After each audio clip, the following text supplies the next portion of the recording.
चोर की चिट्ठी। अलसुबह फजर की अजान के साथ ही सुनैना जाग उठती थी और उसकी रोज़ाना की दिनचर्या भी शुरू हो जाती थी। लेकिन आज अजान की आवाज़ के बाद भी वह बिस्तर से उठी नहीं। नींद तो खुल गई थी, परंतु बिस्तर से उठने की हिम्मत नहीं हुई। थोड़ी देर लेटे लेटे सीलिंग को निहारती रही। फिर जब बेचैन होने लगी तो बेमन से बिस्तर से उठ गई। स्टोव पर चाय का पानी रखने के बाद बोझिल कदमों से अखबार लेने के लिए मेन गेट की तरफ चल दी। फर्श पर पड़ा अखबार उठाते ही वह चौंक गई। पास ही एक सफ़ेद रंग का बंद लिफाफा पड़ा था। लिफाफे पर लिखा था, सिर्फ सुनैना दीदी को मिले। आगे पीछे ना कोई नाम ना कोई पता, डाकघर की सील भी नहीं थी। इतना तो तय था कि कोई व्यक्ति खुद यहाँ लिफाफा डाल कर गया है, लेकिन कौन और क्यों, इसी उधेड़-बुन में जिज्ञासा हुई और तुरंत लिफाफा खोलकर देखा तो एक चिट्ठी रखी मिली। चिट्ठी हाथ में लेकर कुछ पल सोचती रही कि पढ़ूं या फेंक दूं। न जाने किसने लिखी है और इस तरह रहस्यमय तरीके से चिट्ठी भेजने का मतलब क्या है। बिना पढ़े फेंक दी तो हजारों सवाल ज़हन में कोलाहल मचाते रहेंगे। एक झटके में उसने चिट्ठी खोलकर पढ़ना शुरू कर दी। प्यारी दीदी, नमस्कार।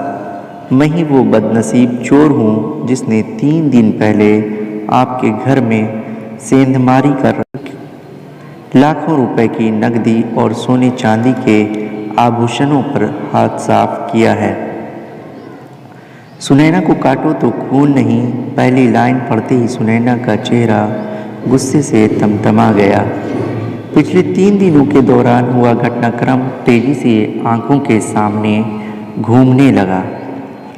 मैं जानता हूँ मेरा यह इकबाल जुर्म आपके गुस्से को 7वें आसमान पर ले जाएगा और थोड़ी हैरानी भी होगी कि एक चोर आपको चिट्ठी लिखने की हिम्मत कर रहा है। आपका गुस्सा होना बेहद लाजमी भी है।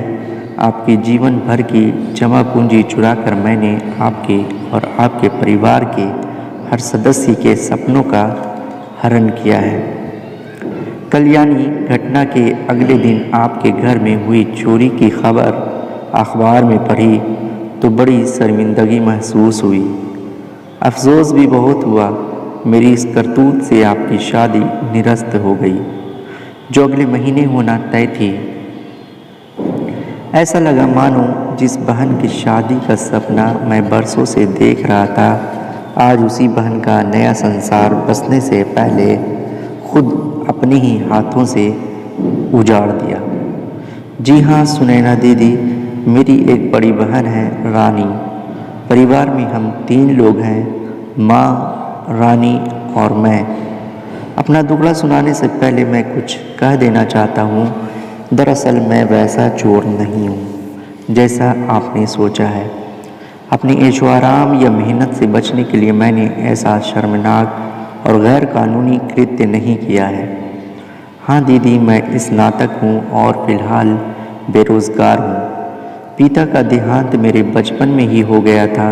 माँ ने सिलाई, कढ़ाई और घरों में काम कर हम दोनों भाई बहन का लालन पालन किया और माँ के बलिदान और जुनून की बदौलत ही हम दोनों स्नातक तक पढ़ाई कर सके।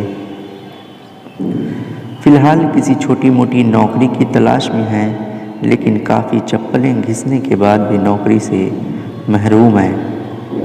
बड़ी बहन की उम्र शादी के लायक हो चुकी है। उसकी आंखों में शादी को लेकर सजने वाले सपने मुझे साफ नज़र आते हैं, लेकिन घर की आर्थिक स्थिति के चलते वह खामोशी धारण किए हुए है। मैंने और माँ ने बहुत प्रयास किए कि किसी तरह यहाँ से वहाँ से पैसा उधार लेकर रानी की शादी कर दें, लेकिन हर जगह दहेज और शादी कार्यक्रम के अच्छे इंतज़ाम की डिमांड हमें मजबूर करती रही और फिर हम जैसों की मदद भी करता कौन है। बेटी की शादी न होने से माँ भी दुखी रहने लगी है। माँ का दुख और बहन की घुटन मुझसे बर्दाश्त नहीं हुई। इसी जद्दोजहद और पसोपेश के चलते मैंने चोरी जैसे घृणित अपराध को अंजाम देने का दुस्साहस कर डाला। करीब 10 दिन अलग अलग घरों की रैकी करने के बाद आपके सुने घर में चोरी करने का मौका मिला और आपके घर से लाखों का सामान चुरा लिया। मैं खुश था कि अब धूमधाम से रानी की शादी कर सकूंगा, उसके सपने पूरे हो जाएंगे। साफ है कि चोरी की बात मैंने ना तो माँ को बताई और ना ही बहन से जिक्र किया। हाँ, इतना भर ज़रूर कह दिया कि अब घबराने की ज़रूरत नहीं, अच्छा लड़का देखना शुरू कर दो। शादी के लिए रुपये और आभूषण का इंतज़ाम मैं किसी तरह कर दूंगा। माँ और बहन दोनों ही बहुत खुश हुए, इतने खुश हुए कि उन्होंने यह भी नहीं पूछा कि बेटा इतने पैसों का इंतज़ाम कहाँ से और कैसे करेगा। शादी की बात सुनकर तो रानी का चेहरा शर्म और खुशी से दमक उठा था।